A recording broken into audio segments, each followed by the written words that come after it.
friends, it's Lindsay from the vlog Books for Christian Girls, and welcome to or welcome back to this channel. Thank you for joining me as I discuss my recent reads.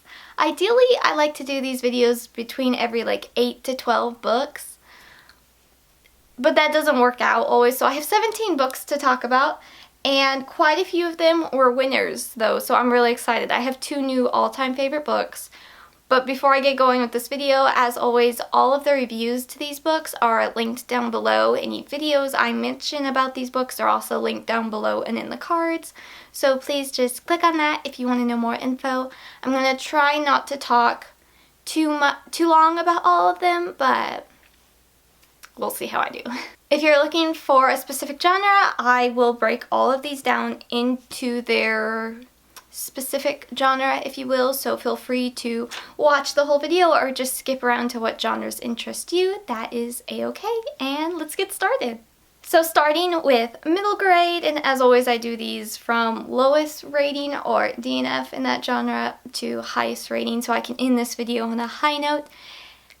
But to start on a lower note, a 2-star book, Second Best Friend by Beverly Lewis. I feel really bad giving this series low reviews because the author is a sweetheart, and it's more than I'm just not the target market for this series. The main girl just really frustrates me. She frustrates me a lot with her attitude and how she treats people, and then people compliment her and I'm like, are you seeing this, child? That's not accurate at all. But yeah, I really want to just stop reading this series. I've kind of already talked about it. I feel like I should keep reading it though, because there's not much middle grade in the Christian fiction being released anymore. And this is a very, you see this book all the time. Oh, you see typically the volume collections all the time at used bookstores. So I feel like I should review it. But I'm just y'all, I'm going batty. Every time I read one of these books, I lose my mind. So that's all I got for that one. Then, in middle grade, this is technically historical middle grade, but I read Messy, Malodorous, Malarkey. Did I get that right? I'm really proud if I did, but I still don't feel like I did. By McCrite. I really enjoyed this one. I gave it 4 stars. I actually read this one in a reading vlog. My reading vlog I posted in my last video was a reading vlog. That reading vlog. And I really struggled with the name. So, was I closer? I don't know, I'm not going to chance by saying it again. But this is technically book 4 in the Confessions of April Grace or the Chronicles of April Grace series. And I just think the whole series is just so much fun. It is set in, I believe, the 80s, right? I need to double check. Yes, 1987. And it's just really fun. I really love April Grace. We see character growth from her in this one. And it was really good to see. Very humorous. There's some different bunches of characters introduced, and I liked some of them. I didn't like some of them, but yeah, it was just really cute. I enjoyed it. I can't reach the next book. Man, I have so many books on my lap and I gotta move.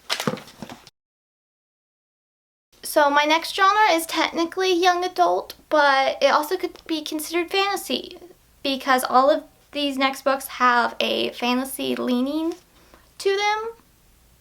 So YA/fantasy, that's what this is.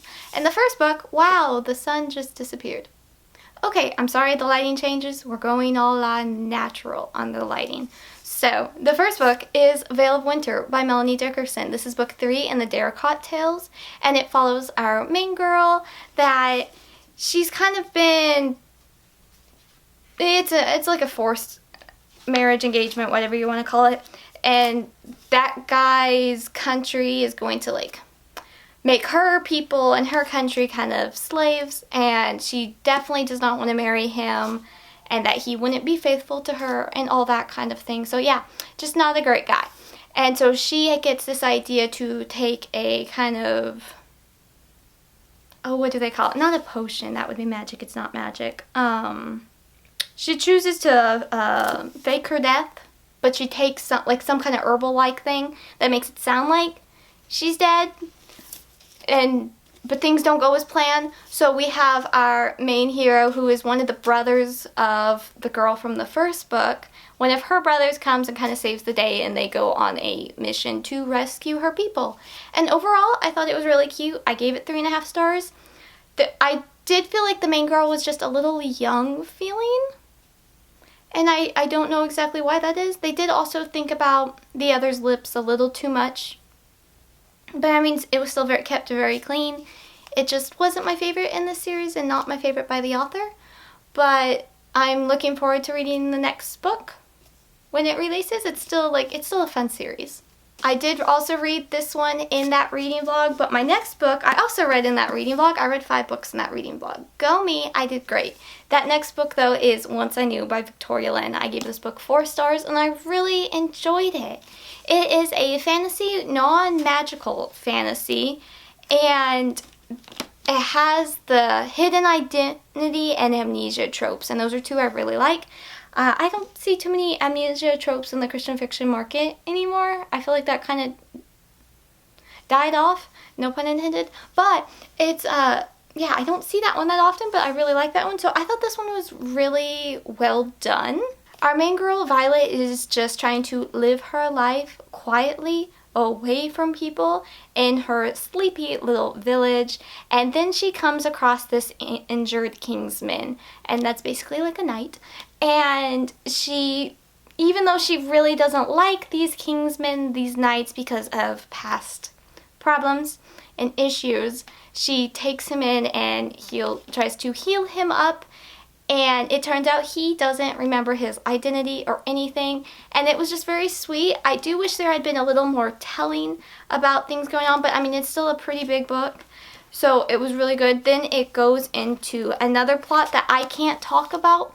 But I really was satisfied by how it ended and his identity and all of that. I liked the foreshadowing. And I really enjoyed this one. I don't know. There was great faith conversations in this book. And I just thought it had really good substance. It sounds weird, but I explained it in my reading vlog. Okay, hold on to your hats. I have like a legit fantasy book, like with like fantasy elements. And I enjoyed it. Hang on to your hats, clutch your pearls, whatever you want to do. The Wonderland Jars. Look how gorgeous this looks on camera, y'all. Look how gorgeous. I'm so sorry, are y'all okay? That sounded terrible. No, okay, they're okay. Golly, that scared me. This is what happens when you have too many books in your lap, Lindsey. Where was I?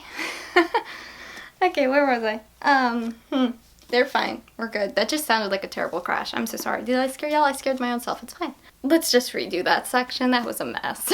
So the next book I have to talk about in this genre has actual fantasy-like things, and that is The Wonderland Trials by Sara. I gave this book 4 stars. Are you shocked? I enjoyed a fantasy book. I rarely enjoy fantasy books, but here we are. Here we are. Gorgeous spine, gorgeous cover. You really want to be impressed? I kind of went a little... When I saw there was a special hardback edition, I'm like, what's so special about it? But, ready? Look how cool that is! And it's got all the suits. The suits? Is that the right word? Yeah, I don't know if that's the right word. So, oh man, this is such a...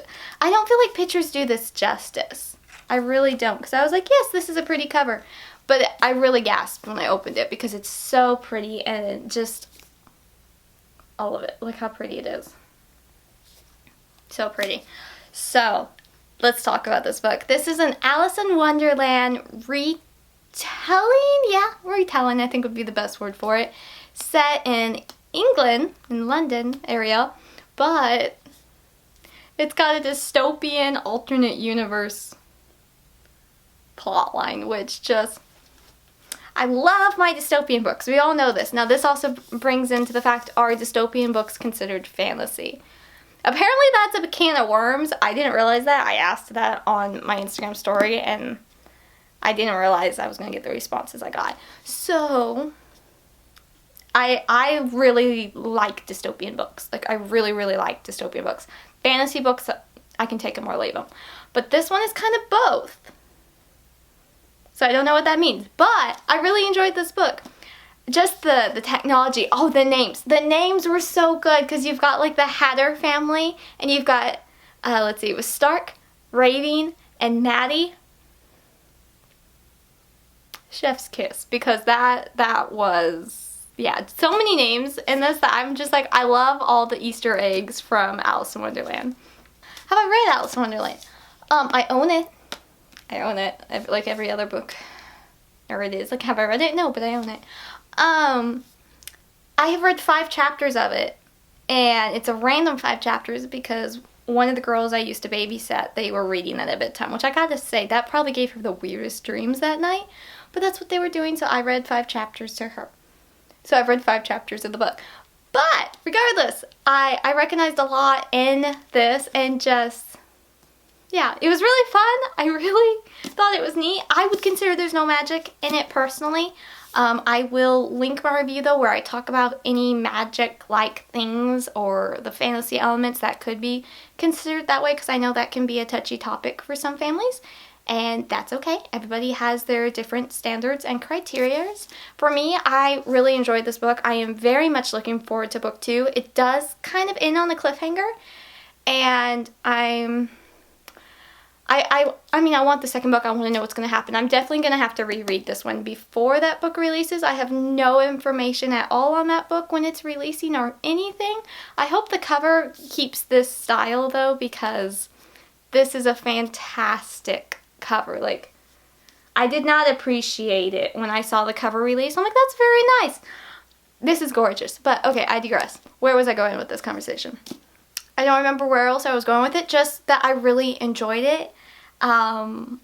Yeah, just really enjoyed it. It was just so fun, and I don't want to say otherworldly, but kind of. It kind of was in that regard.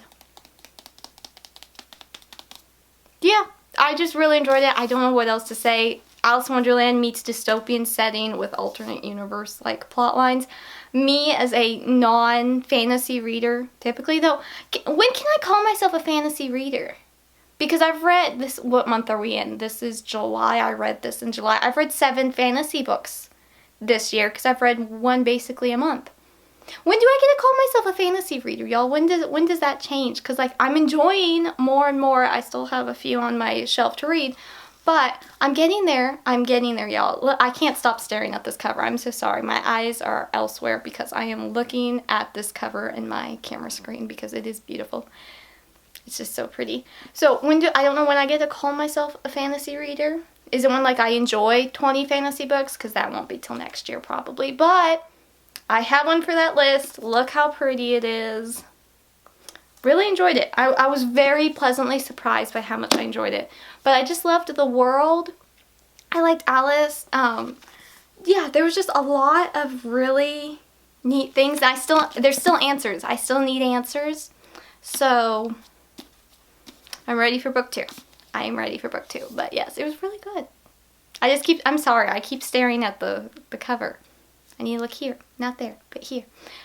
Sorry. Okay, but yes, I really enjoyed this one. Like, I enjoyed it so much, I went and ordered a hardback copy of it, which is just, that's a big deal for me. So yeah, really enjoyed this one. For contemporary, I've read The Art of Introductions by Amanda Hamm.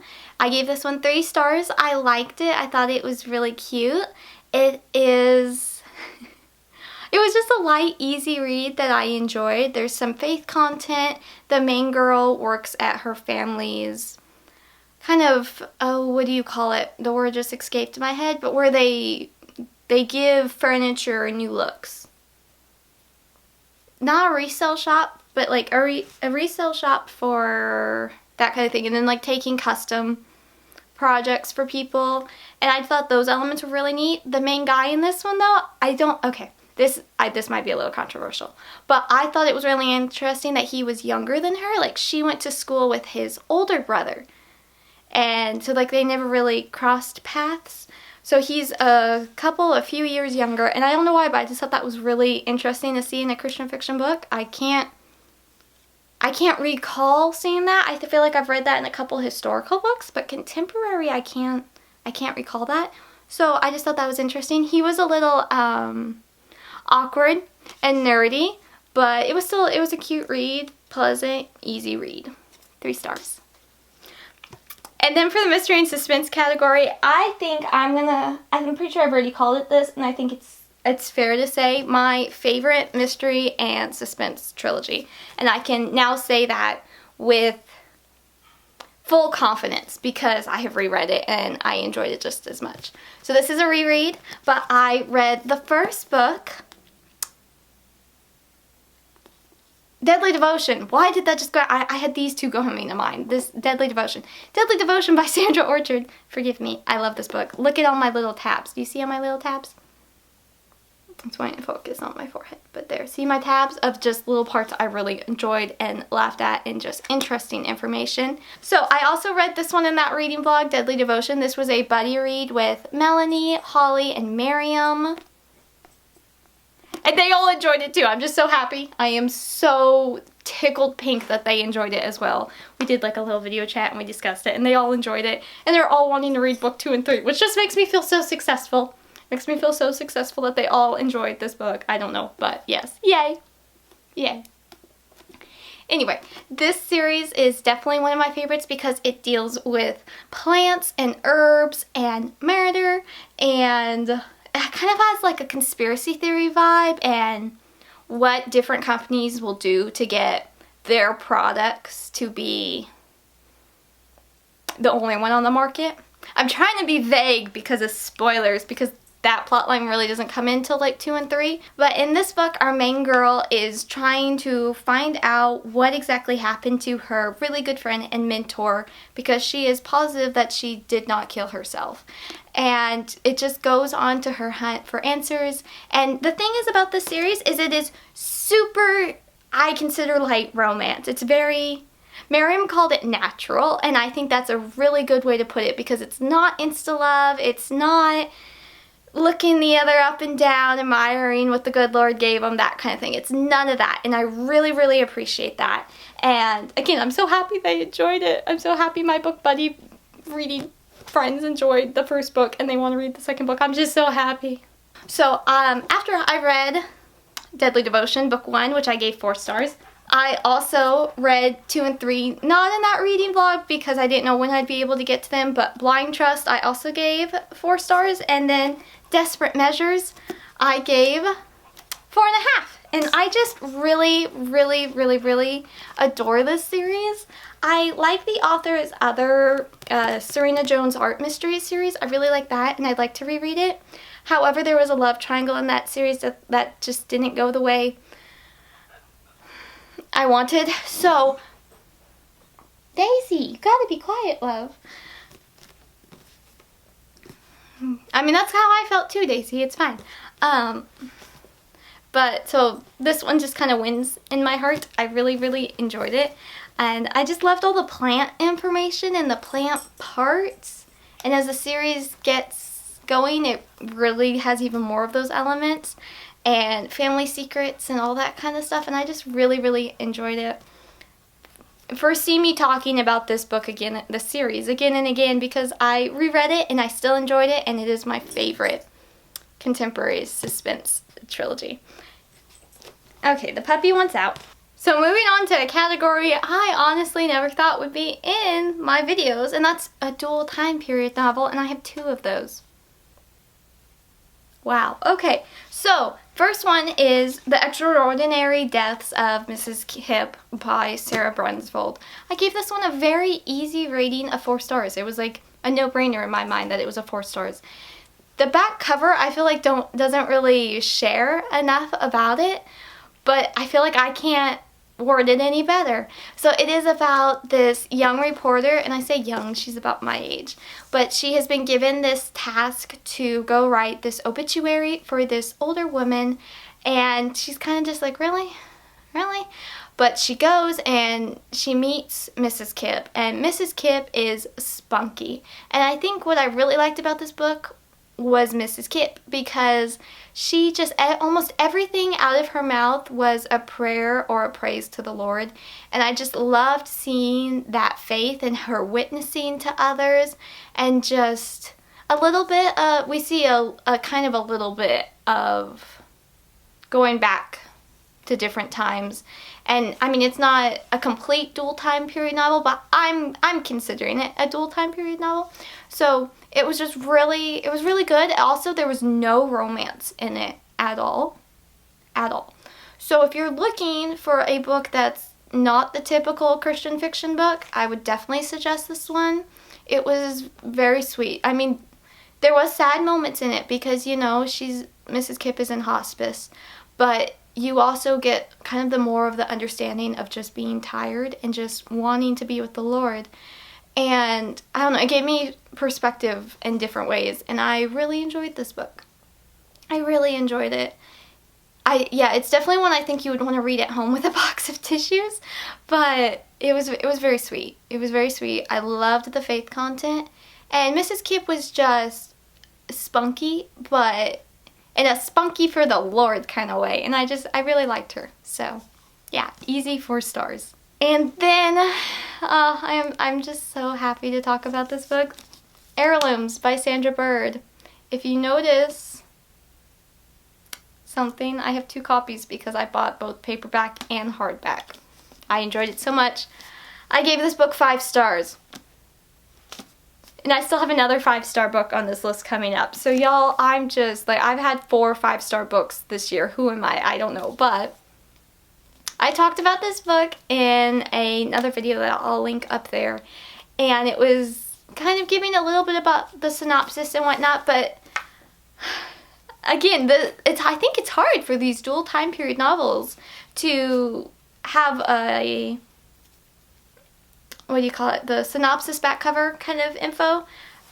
I don't feel like either of, like this one or The Extraordinary Deaths of Mrs. Kipp, I don't feel like either of them, like, there's so much more to the story than what the back cover says, if that makes sense.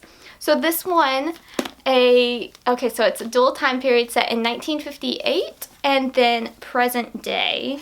So our first time period in this book is 1958, after World War II, and our main lady, and that one is Helen. And Helen has received this call from this Korean woman asking for her help, and just her help, her friendship, trying to, there's more to the story, but I'm trying not to, like, completely spoil the first few chapters.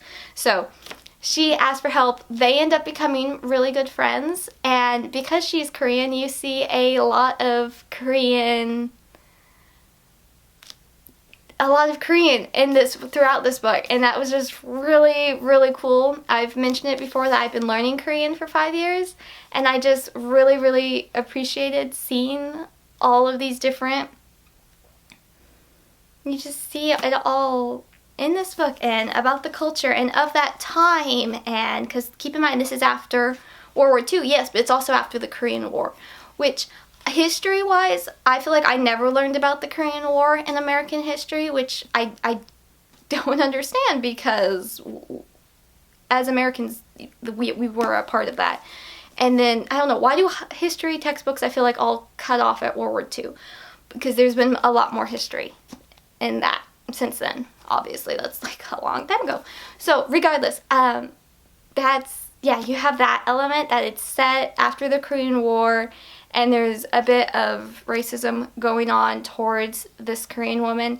And I want to point out about her name, because it's written like Choi Eun-hee, but in Korean it's Chae Eun-hee, which I contacted the author because I was really curious about this lady's name. That later in the book, which I'm doing this out of order, I should be doing this in a better order, but I gotta just do this as it comes to me, right? So I contacted the author because I was really curious, because at one point they say that her name means grace, and I'm like, oh, Eun-hee doesn't mean grace, but Eun-hee does, and I know Eun-hee because that's my Korean name. Grace is my middle name in English, so it was kind of like a no-brainer that, like, oh, my Korean name will be Grace. It translates to Grace. So Eun-hee is my Korean name, in case you were wondering. And I was like, okay, so maybe that was just like kind of an ease for those who aren't familiar with Korean, because the spelling differences, Eun-hee and Eun-hee, I guess maybe that would be difficult. Anytime they had a Korean word in here, it's written in romanization, which is basically the Korean word written how it's pronounced into the English alphabet. Is it called the English alphabet? I don't even know what it's called. But yeah, I really enjoyed this one. I just love seeing the Korean words written within this book. Obviously it's in like the pronunciation of English, but yeah, it was really neat. So that is the first time period. Did I finish the adventure?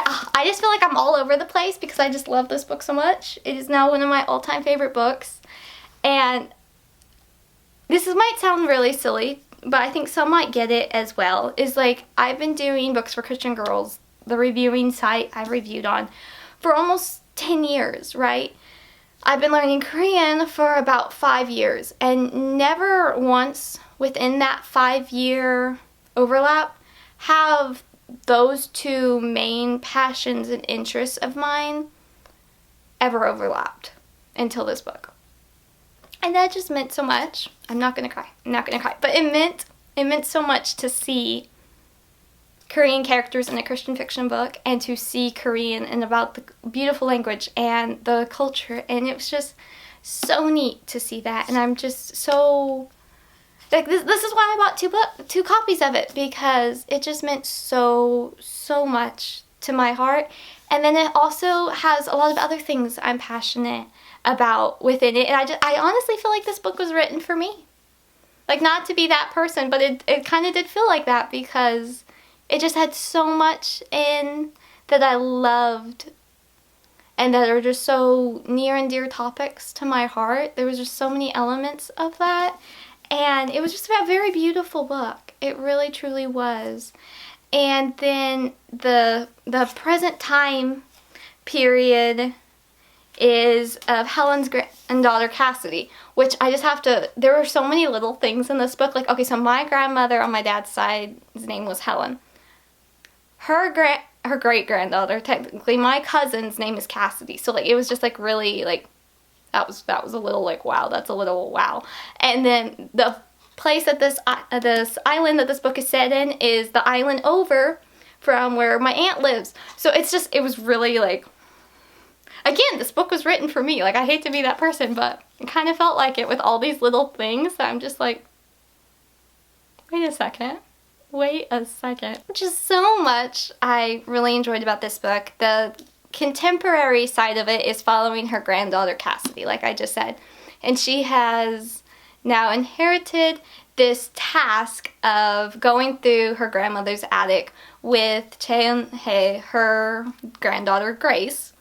They are going to have to go through this trunk that has family secrets in it. I don't know if I'm doing well describing what's going on in this book. I hope it makes a little bit of sense. I hope it makes you a little curious, because this was such a sweet story. It also was so heavy on friendship. I love that we saw Helen and Eunhee's friendship just grow and blossom. I loved that in one time period. And then we see the granddaughters, Cassidy and Grace, go through their friendship and just roommates and just all of that. I just loved the importance of friendship. I love a good friendship in a book. And for some reason, I don't see that often. I feel like that's the priority of the story, and that was. Like, yes, we have a little romance with Cassidy's kind of ex-boyfriend. So, like, we see him a little bit, and he's working on getting better. So we see a little bit of romance in that regard, but it's still not romance heavy, and I really, really appreciated that. I just really appreciated that. I have so much, I just really adored this book. The faith content really kicks in about halfway through, but yeah, really, really enjoyed this book. I gave it 5 stars. You'll see me talk about it again. I don't know what else to say besides I just really was really, really pleasantly surprised. I was really hoping I would enjoy this book, having Korean and Korean American characters. I really, really wanted to enjoy this book, and I'm just so glad it met my expectations and more. Because, you know, I've said it before, I'm not really a dual time period fan per se, but both time periods of this story interested me. Probably more the historical one, because I just really love Cheon-hae. But the contemporary one also really interested me because of all the gardening and the flower farm and all of that. And I'm just like, this is set off of Washington State, and so I'm being reminded of Florette Farms, which if you don't follow her on Instagram, you should, because oh my goodness, that is my Disneyland right there, would be going there. But yes, it just reminded me, the flower elements, the caring for those who are differently abled elements. There's so many things I just really enjoyed about this book. I should stop talking so I can talk about other ones, but I just really enjoyed this one so much. So much. Quick thing I just remembered. I would say probably 16 and up for this book, personally, because of there is a man that's trying to get Helen, the main lady in the first time period, trying to get her to have an affair with him. He's married. He's the scum of the earth. But so there is that. Obviously, she says no, and it's nipped in the bud pretty quick. But still, there is that kind of note. So, okay, that's, yeah. Full content review and all the details down below. So moving on into historical, I have 5 books. So let's talk about them. The first book, I'm sad about this first book, okay, y'all? It was Love Finds You and Mackinac Island, Michigan by Melanie Dobson. I think that's how you pronounce all those names, but I've been wanting to read this book for years because look how cute this cover is. I love this cover. It's a Love Finds You series in the Gilded Age that I hadn't read, so I've been looking forward to reading it. I found it on Kindle Unlimited. The author had republished it, and I was super duper excited to read it. And I was really enjoying it. Like at 10%, I'm just like, they are perfect for each other. When are they going to meet? Like I can already tell just from a point of view of them each once, they're perfect for each other. Well, they didn't meet until like 40-something%, I think it was. And then, okay, so they met about 40%. And it was under like the whole hidden identity.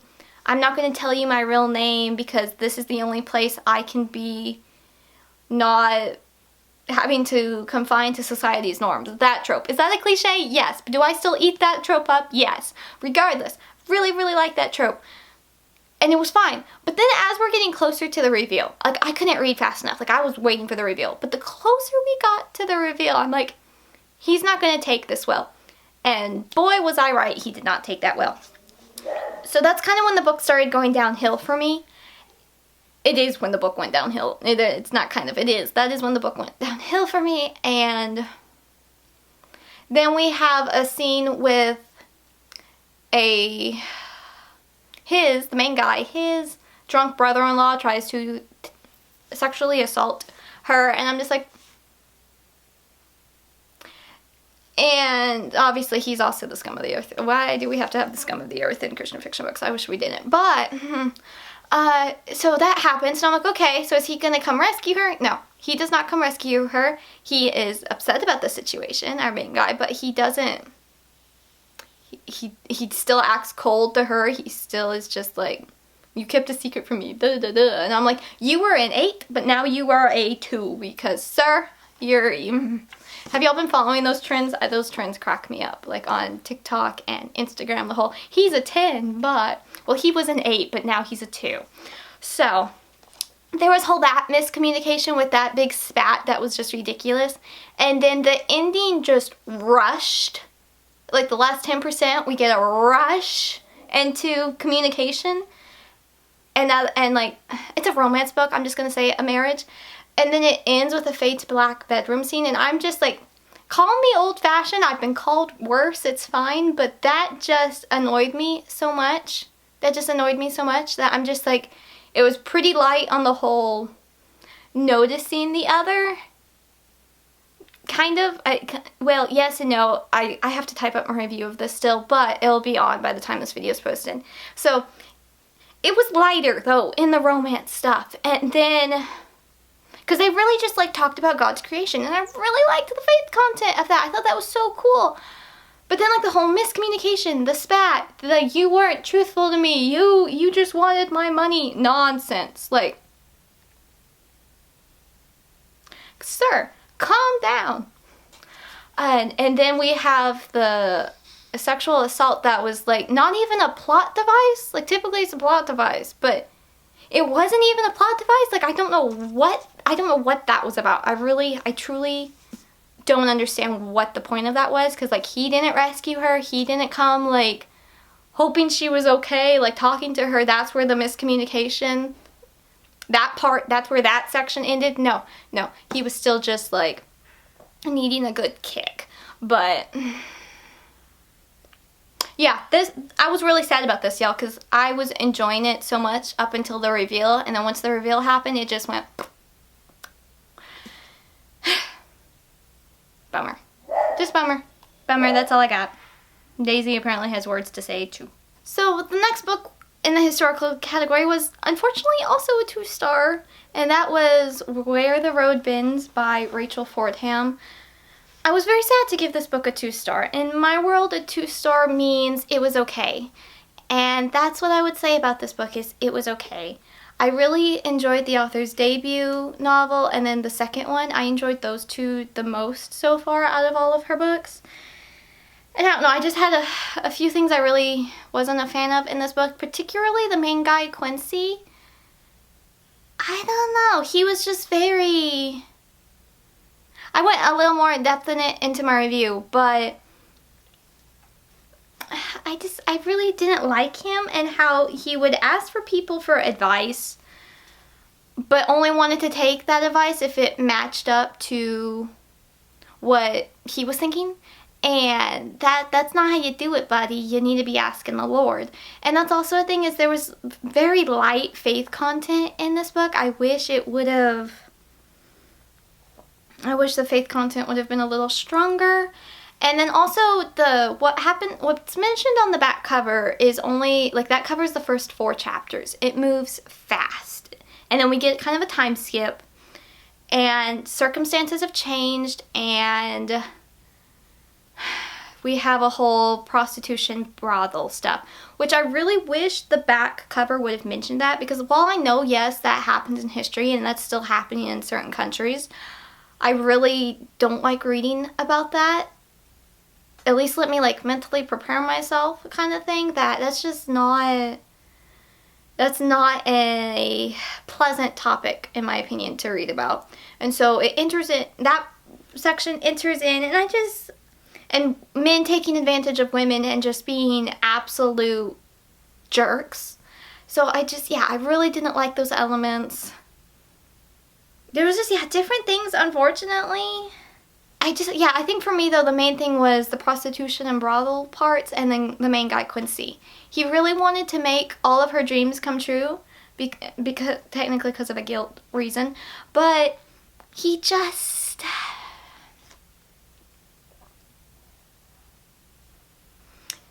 I don't know, that's sweet, like, wanting to take care of all her dreams, but that's not your job as a human. That's not your job. That is the Lord's job. You know, I don't know. Unfortunately, I was really sad that I didn't enjoy this book. It has to do with, it starts out, back cover says that she takes care of this injured man, and that's basically, that's exactly what the story starts with. That's the first 4 chapters, and things change a lot. So, unfortunately, I gave it a 2 stars. I really liked the author's debut and second book. Those will still be the best, in my opinion. The next book in the historical genre is Never Pursue a Prince by Regina Scott. I gave this 3.5 stars, and I have to say how much I just think the title is the cutest thing. This isn't really Christian fiction. There's some mentions of church and praying and that kind of thing, but I don't know if I would classify it as completely Christian fiction, but it was definitely clean. That kind of like that in between, that little bit of that in between. This has to do with the hidden identity trope. Are we seeing a theme here? I like the hidden identity trope. And it was just very cute. It was very cute. I definitely plan to read the rest of the series, or at least the next book, because it'll be about her sister, who's more of a wallflower, and it looks like it will have the fake engagement trope, which I also really like that trope. So I also actually read this one in that reading blog as well. So really enjoyed that one. I thought it was cute. I wish the main girl would have snapped a little quicker on who this guy was, because I mean there was details, but details, smeetails, it's okay. Anyway, thought it was really cute. I plan to continue the rest of the series. One book I read that I really enjoyed, that I was super excited to finally get to, was A Gilded Lady by Elizabeth Camden. This is book 2 in the Hope and Glory trilogy. Book 1 was The Spice King, which I've been raving about for months. Yeah, months. I really enjoyed that one, so I've been really wanting to read the rest of the trilogy. And A Gilded Lady is book 2. This follows his younger sister Caroline, who is a secretary to the First Lady, like the First Lady, the President's wife of this time. And this was set in 1900, so it was Mrs. McKinley. And I just thought all the historical politics was so interesting. So interesting. This is the thing about Elizabeth Camden books, and if you haven't read any of hers, I have recommendations. I enjoy some more than others, but what's also really neat about her books is she just adds the most interesting historical time period and facts and just all of it. Even if you haven't read any of this author's books and you just enjoy historical fiction because of all the details, I would check out her Facebook page, follow her on there, because she shares just really cool things, and you see a little peek of what she's currently working on, and it just gets you excited. So yes, I read this one. Caroline, okay, so the first girl in the first book was Annabelle, and I felt kind of like a connection to her with like the whole plants and just more of the quiet person, just leave me alone with my plants. Totally get that. So like I felt like that camaraderie with Annabelle. But Caroline, she is just vibrant. So like it's more of like I admire Caroline, but I connect with Annabelle, if that makes sense. And Caroline, it's just, yeah, she's vibrant. She knows what she wants. She's very, like, she's polite but forceful, and that's an art, in my opinion. So I really liked Caroline. The main guy in this is Nathaniel. We all know how I love that name. And he is the newly appointed head of security. And now, if you know history, and I was not very familiar with the president of this time, so I was doing research as I was reading this, because I'm like, hang on a second, something's gonna happen here. And so you get the date I think it's every chapter, almost every not quite every chapter. No, okay, not every chapter, sorry. It says the date at the beginning and then you kind of see it. The lighting is just getting terrible. I am so sorry. But you kind of have like a countdown of something that's gonna happen, and I was just like, I can't read fast enough. I really enjoyed it. Yeah, really enjoyed it. It was just really fascinating. And I'm so excited to read book 3 about their younger brother, who we learned so much information about in this book that I'm just like, oh my goodness, oh my goodness, oh my goodness. So I'm very excited about that. I'm very excited to finally read his story. And yes, I just really enjoyed this. I like sibling stories. I think they're fun, and like siblings that interact. I think it's really fun because her and book 3, they are twins. So I'm really looking forward to reading book 3. I really enjoyed this one. I gave it 4 stars. It was just very fascinating. Just very fascinating. Oh wait, also, I wanted to point out, I meant to mention this, that we see these two characters, Caroline and Nathaniel, we see them in The Spice King at one point, and it gave off the impression to me that it was going to be enemies to lovers, and it was not. It was not. It was very much more of like a slow burn romance, which sounds weird coming out of my mouth, but it was more of that, and just very, I don't know, but I really liked it. I really liked that element. I also, off topic on that, but on topic of this book, is that, like how I was mentioning that Caroline and Annabelle, they were just so different, and I felt different things. Caroline really doesn't like Annabelle, and that is just something that's completely different in the normal Christian fiction book about like when siblings get married and then you have the spouses and all that. Typically they're all like, you know, one happy family, they get along great. Caroline doesn't like Annabelle because of something Annabelle did in the first book, and I don't know why, but I just really liked that aspect, because like, you know, sometimes you don't necessarily like someone your sibling married, or you know, that kind of plot line of like, you know, you can't choose your family and you can't choose their spouses. And I really liked that aspect. That sounds really randomly detailed, but I thought that was just a fun element, and I'm looking forward to seeing how book 3 goes. Bottom line, very much ready to read book 3. But yes, I finally read A Gilded Lady and I really enjoyed it. I gave it 4 stars. I think I might have still really liked The Spice King more. Yeah, I think I enjoyed that one more. But I still really liked the characters in this one. I really liked Caroline. She was just vibrant. That's the only word I know how to describe her as, because She was just really good at her job. She was really good at what she did, and she was just like, yeah, I really liked her. So there you go. And then my other 5-star book for this video, I have 2 5-star books to talk about in this video. Who am I? Oh, I don't know, but I'm very happy about it. Return to Boone's Hollow by Kimball Sawyer. I have so many emotions about this feeling, about this book. So much. Okay, I think we all know how much I adored the Librarian of Boone's Hollow, which I can grab. Let me grab. The Librarian of Boone's Hollow. I think we all know how much I just adored this book. I made a whole video about me talking about how much I love this book, and so many of y'all love it too, which I'm just so happy about. So here's the sequel, but it doesn't follow Addie, really. We see these characters in this book, but it's more Bettina? Bettina. I don't actually know how to pronounce her name, but we see her point of view. This is set about 5 years later after the Librarian of Boone's Hollow, and it was just, it was such a beautiful book, and there were just so many parts. Like, I don't want to say like I sobbed a lot, but yeah, I kind of did, because there was just so many parts that I'm just like, my heart, this is beautiful, my heart. And I actually turned on the camera after I had finished this book, but I am not a pretty crier. So that has just been scrapped. Like, nobody's going to see the light of the... So I didn't really get to talk about it in my reading vlog. I kind of inserted it a little bit, but regardless, I just really enjoyed this book. I really enjoyed this book. It was just so sweet. I actually reread the last like 50 or so pages of this one before this one, because I honestly couldn't remember about Shay. My opinion on him, who he was, I really couldn't remember. So that helped. I reread a little bit before I picked up this sequel. And it helped. But it was just really good. Really sweet. I loved seeing Addie again. I love Addie. Like, she's just one of my favorites ever, probably. Yeah, just one of my favorite characters of all time. So I really loved seeing the whole bunch in this one, and just seeing more of Bettina, because we're introduced to her in this book, and if you don't see her point of view, you probably would just instantly dislike her.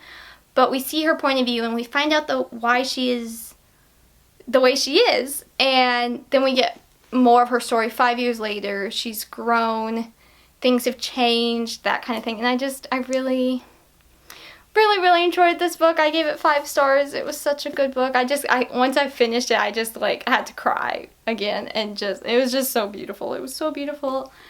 I really enjoyed it. So if you enjoyed the first book, definitely check this one out. You have to read them in order, though. I'm just saying, you have to. And it was beautiful. That's the only way I know how to describe it. I just enjoyed it so much. And then my last category is manga, and I don't really share about manga really on this channel. I have a little bit about my manga and manhwa, but I wanted to talk about this series because it is now over, and I've talked about it a bit before, and that is Those Not So Sweet Boys. Volume 7 just released. I devoured it within an hour because I just wanted to see the conclusion so bad. Look how cute this cover is, though. I just think it's so cute. This was such a good ending. I'm quite satisfied with it. Apparently others weren't. I mean, yeah, we have our whole second lead kind of thing, but I mean, that I was expecting that. Y'all weren't expecting that? Regardless, I thought it was really good. I did a content review of every book of this series on Goodreads, so if you would like to know about the content, very minimal cussing, nothing really that stood out particularly content-wise in the series, but I have all of those written down if you'd like to read it. But I really thought this was a cute series. This was book 7. It's over now. I'm quite sad about it because I love the friendship. I love friendship in books. We're seeing another theme in this recent reads video. I'm tongue-tied. I've talked enough. I need to stop talking. But where was I? I just really love the friendship elements in books, and this was very much that. And I just thought it was really cute. It is the premise of our main girl is been given, let's see, due to certain circumstances, Midori has become a babysitter of sorts to the 3 boys that always skip school. And it's just her trying to befriend them and get close to them and get them to come to school and behave and that kind of thing. And is it realistic? No. Do I really care? Also no. Because it was just really cute. I also just really like this art style. I really like this art style. I just think it's so cute. It's just so cute. Really, I love it in color. I wish there was in color, but okay. I'm spoiled with my color in my Korean manhwa, so there's that. But yes, really have enjoyed this author's stuff. This one I think overall got a 4 for me, maybe? I don't know. Really enjoyed the series though, so if you're looking for clean manga that's just cute and sweet in high school, not drama, high school characters, I will recommend this. It was very clean, obviously no Christian content, but still very clean. I enjoyed it. They're just fun, you know? They can just be fun. Okay, so that is all of the books. However, I guess I need to attempt to pick them up. Let me attempt to pick them up. This is a terrible idea. What was I thinking? Ta-da! My recent reads. And that's not even including all of my ebooks I read, but ta-da! 17 books. And these are heavy. Okay, so that is it for this video. I feel like I've rambled enough. I'm terrified to know how long this video is. It's hopefully not over an hour, right? Hopefully. But that is all for this video. I'd love to know if you've read any of these. Do you want to read any of these? I feel like the most common one I'm going to hear talked about in the comments is probably the Wonderland Trials, and maybe Return to Boone's Hollow. Let me see, is my predictions right? Or are there other books we're going to see talking about in the comments? I would love to know. I'd love to know which ones you've read. What did you think? Did you enjoy any of these? Did we have different opinions on certain ones? That's okay too. Let's just keep it nice and respectful because we all have different opinions. And yes, that is it for this video. Like I said, I'd love to know if you've read any of these. If you read manga, do you have any other recommendations of just like cute high school stories? Because I like those. They're typically on the cleaner side. This was just really cute. So if you have any recommendations, I would love to know for any genre, especially fantasy. I'm getting into my Christian fantasy. Look at me go. Never thought these words would come out of my mouth. But I would love to have recommendations for Christian fantasy and then clean manga. If you have recommendations, let me know. I would love to know. But there we are. There are some. I mean, overall, this was a really good recent reads. 2 5 stars. That's unheard of. That's unheard of. So, for me, at least, that's unheard of. So, a pretty good recent reads video, if I say so myself. So, yay. That is it for this video though. I'm gonna go before I keep talking y'all's ear off. Like I said, I'd love to know if you've read any of these. Do you want to read any of these? Have any of these now caught your attention because of my fangirling over them? I would love to know. But yes, thank you so much for watching. I'm Lindsey from the blog booksforchristiangirls.blogspot.com, where in 2022 there is a new review every Monday and Friday. I try to post a new video on this channel every other Friday, and I've been doing pretty good at it, so let's hope that streak keeps up. And then I'm on Instagram pretty often, so I will see y'all on all those places and hopefully see you next time. Thank you so much for watching. Bye!